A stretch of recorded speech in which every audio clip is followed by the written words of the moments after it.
అందమైన చర్మ సౌందర్యం మీ సొంతం. Second aqua radiance deep cleansing gel.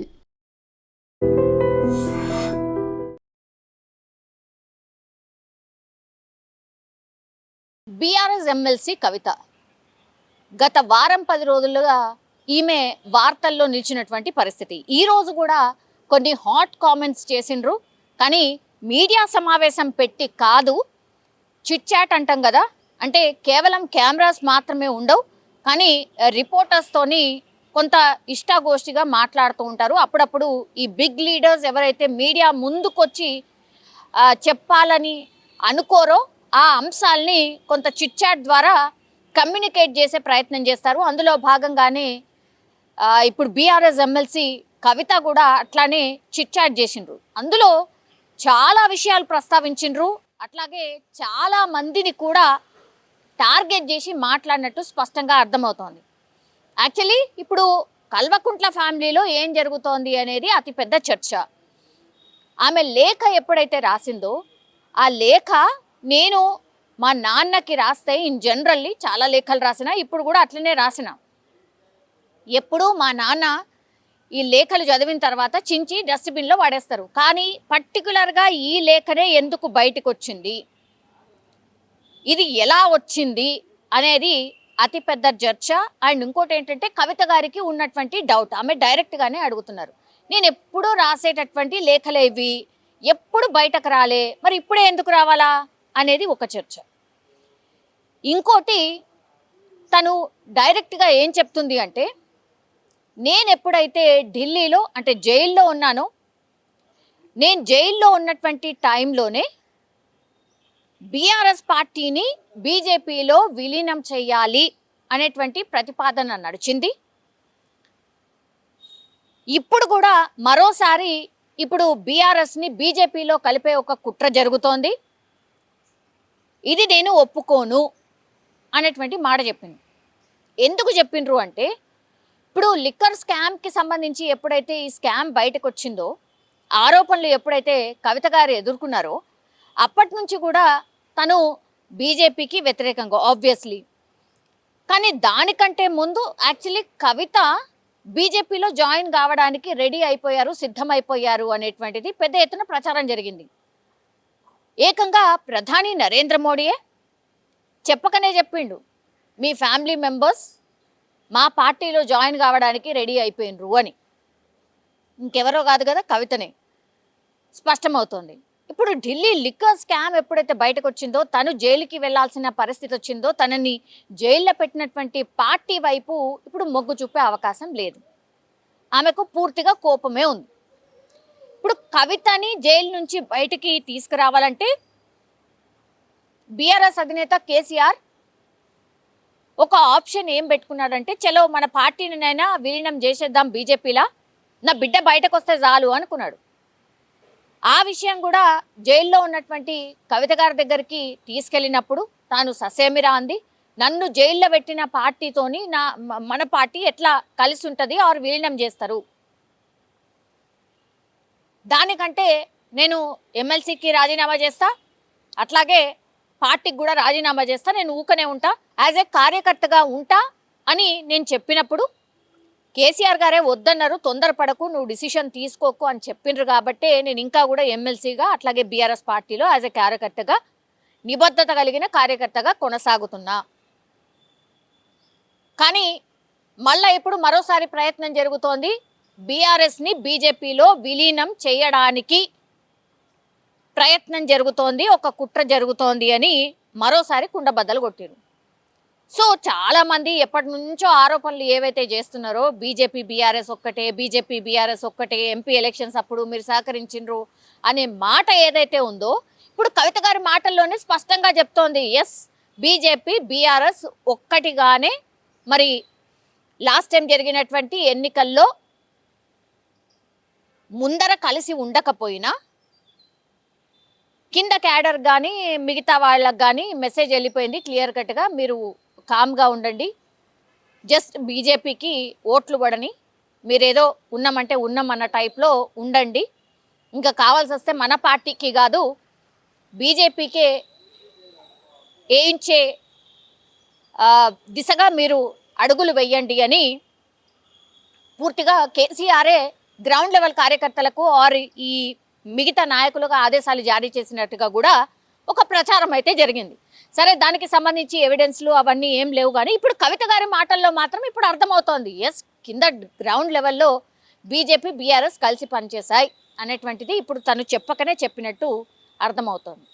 ఇప్పుడు లేఖ ఎప్పుడైతే బయటకు వచ్చిందో ఒక ఆడబిడ్డని ఇంతగానం వేధిస్తారా? నేను లీకు వీరులు ఉన్నారు అని అంటే గ్రీకు వీరుల ద్వారా మీరు నా మీద కామెంట్లు చేస్తారా? ఈ ఆనందం ఏంది, ఈ సైకోయిజం ఏంది అంటూ కూడా కొంత ఆమె చిట్చాట్లో ఘాటుగానే స్పందించినట్టుగా కూడా చెప్తున్నారు. పార్టీలో కోవట్లు ఉన్నారు, మీది చుట్టూ దయ్యాలు ఉన్నారని నేనేదో అలర్ట్ చేసే ప్రయత్నం చేస్తే నన్నే తిట్టిపోస్తున్నారు, పేడ్ ఆర్టిస్టులతోనే నన్నే తిట్టిస్తున్నారు అనేది కూడా కొంత ఆమె ఆవేదన వ్యక్తం చేసిన పరిస్థితి. నన్ను కేసీఆర్కి దూరం చేసే కార్యక్రమం జరుగుతోంది. ఇప్పుడు బిడ్డని తండ్రికి దూరం చేసే ప్రక్రియ ఇప్పుడు కొనసాగుతోంది. నా మీద పూర్తిగా ఫోకస్డ్గానే కుట్ర చేస్తున్నారు అనేటువంటి మాట కూడా స్పష్టంగా చెప్పిండు. సో ఫాదర్కి అట్లాగే బిడ్డకి దూరం ఉన్నది అని తను చిట్చాట్లో చెప్పకనే చెప్పినట్టు లెక్క. ఇంకోటి,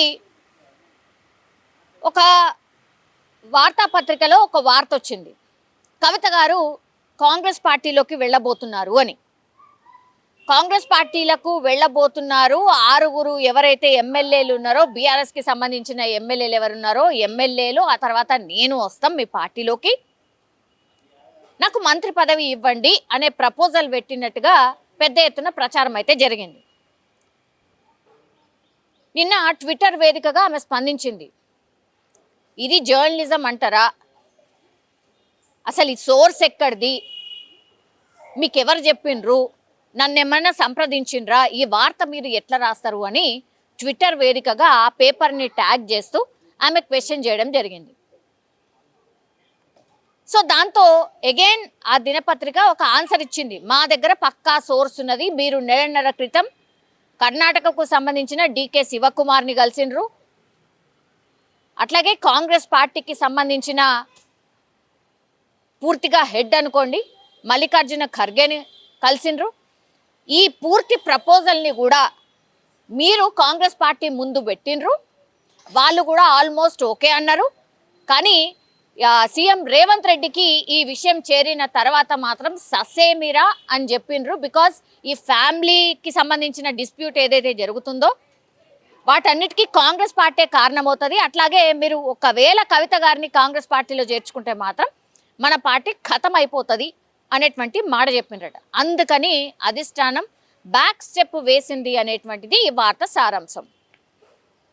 సో దానికి కూడా ఇప్పుడు వార్తాపత్రిక ద్వారానే ఆన్సర్ దొరికినటువంటి పరిస్థితి. అయినా సరే తన వర్షన్ ఏం చెప్తుంది అని అంటే, నేను అదేం చేయలేదు, ఇదంతా కూడా ఫేక్ వార్తల్ని సర్క్యులేట్ చేయకండి, నన్ను టార్గెట్ చేయకండి అనేది కూడా తను ఎక్స్ప్లెయిన్ చేసినటువంటి పరిస్థితి అయితే కనిపిస్తోంది. నన్ను ఇబ్బంది పెడితే నేను ఊరుకోను, నేను కేసీఆర్ లాగానే అంత మంచిదాన్ని కాదు, నాకెట్లా ఫైట్ చేయాలనో తెలుసు, నేను కేసీఆర్ బిడ్డనే కాబట్టి, కేసీఆర్ రక్తం పంచుకొని పుట్టిన కాబట్టి నాకు కూడా కేసీఆర్ జిత్తులు ఏవైతే ఉన్నాయో ఆ రాజకీయ చతురత ఏదైతే ఉందో నాకు కూడా ఉన్నది, నన్ను తక్కువ అంచనా వేయకండి, నన్ను టార్గెట్ చేస్తే మాత్రం నేను రాబోయే రోజుల్లో ఎవరెవరు దీని వెనకాల ఉన్నారు ఏంటి అనేది కూడా పూర్తి స్థాయిలో బయట పెడతాను అనేటువంటి మాట కూడా ఇప్పుడు చిట్ చాట్లో స్పష్టంగా చెప్పినటువంటి పరిస్థితి.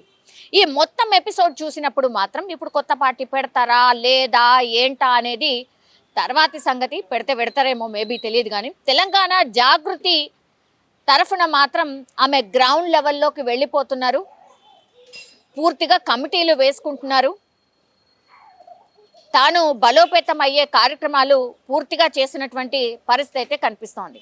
కానీ ఇప్పుడు అతిపెద్ద చర్చ ఏంటంటే, ఈ మధ్య కాలంలో కేటీఆర్ హరీష్ రావు ఒక 2-3 సార్లు కలిసిండ్రు, అట్లాగే హరీష్ రావు కేసీఆర్ని కూడా ఫామ్ హౌస్లో ఒక 2-3 టైమ్స్ కలిసినటువంటి పరిస్థితి. సో బీఆర్ఎస్లో ఏదో జరుగుతోంది, నిజంగానే బీజేపీలో విలీనం కాబోతోందా బీఆర్ఎస్ని బీజేపీలో విలీనం చేయబోతున్నారా, ఆ ప్రక్రియ నడుస్తోందా అనే చర్చ మాత్రం ఇప్పుడు పెద్ద ఎత్తున నడుస్తోంది. దీంతో బీఆర్ఎస్ క్యాడర్లో ఒక పెద్ద గందరగోళం. అట్లాగే ఇప్పుడు కేసీఆర్ బిడ్డగా ఆమె యాక్చువల్లీ ఒక పవర్ సెంటర్గా ఉండే, సో అట్లాంటి ఆమెని ఇప్పుడు కుండబద్దలు కొట్టినట్టుగా ఇవన్నీ చెప్తున్నారు. కాబట్టి ఏదో జరుగుతోంది నిజంగానే. నో మోర్ బీఆర్ఎస్ని బీజేపీలో కలపబోతున్నారు. సో ఆ ప్రక్రియ జరుగుతోంది కాబట్టి తనకిష్టం లేదు కాబట్టి కాంగ్రెస్ వైపు మొగ్గు చూపారేమో అనేది ఒక వార్త వచ్చింది. లేదు తన ఓన్ ఎజెండా పూర్తిగా ఒక కొత్త పార్టీ వైపా లేకపోతే తెలంగాణ జాగృతి అని దాని కింద తను బలోపేతం అయ్యే కార్యక్రమం ఏమైనా జరుగుతోందా అనేది పెద్ద ఎత్తున చర్చ అయితే నడుస్తున్న పరిస్థితి కనిపిస్తోంది. వీటన్నిటికీ కూడా కవిత క్లారిటీ ఇచ్చినటువంటి పరిస్థితి కనిపిస్తోంది. సో ఇవన్నీ ఏవో గాల్లో వస్తున్నటువంటి వార్తలు కాదు, తను చిట్ చాట్లో స్వయంగా తన అభిప్రాయాలు ఇవన్నీ కూడా. సో ఖచ్చితంగా ఏదో జరుగుతోంది బీఆర్ఎస్లో బీజేపీలో ఏదో జరుగుతోంది. ఎందుకంటే నిన్న కిషన్ రెడ్డి కూడా మాట్లాడుతూ మీ ఇష్టం వచ్చినట్టు మాట్లాడుతున్నారు, ఏది పడితే అది మాట్లాడకండి మీడియా ముంగటికి వెళ్ళి అని బీజేపీ నేతలకు కూడా క్లాస్ పీకినటువంటి పరిస్థితి. సో ఏదో జరుగుతోంది. బీజేపీ అండ్ బీఆర్ఎస్ నిజంగానే కలిసిపోబోతున్నాయా, ఐ మీన్ బీఆర్ఎస్ని బీజేపీలో కలపబోతున్నారా అనేది మాత్రం ఇప్పుడు అతిపెద్ద క్వశ్చన్ మార్క్గా మారిపోయినటువంటి పరిస్థితి అయితే కనిపిస్తోంది. సో డెఫినెట్లీ ఒకవేళ బీఆర్ఎస్ని బీజేపీలో కలిపితే మాత్రం అందులో కల్వకుంట్ల కవిత ఉండదు. తనే ఒకవేళ పార్టీ పెడతారేమో, లేకపోతే తెలంగాణ జాగృతి తరఫునే ఆమె ఇండివిజువల్గా ఉంటూ ఒక ఫైట్ చేయబోతున్నారు అనేది పెద్ద ఎత్తున చర్చనైతే నడుస్తున్న సిచ్యువేషన్ అయితే కనిపిస్తోంది.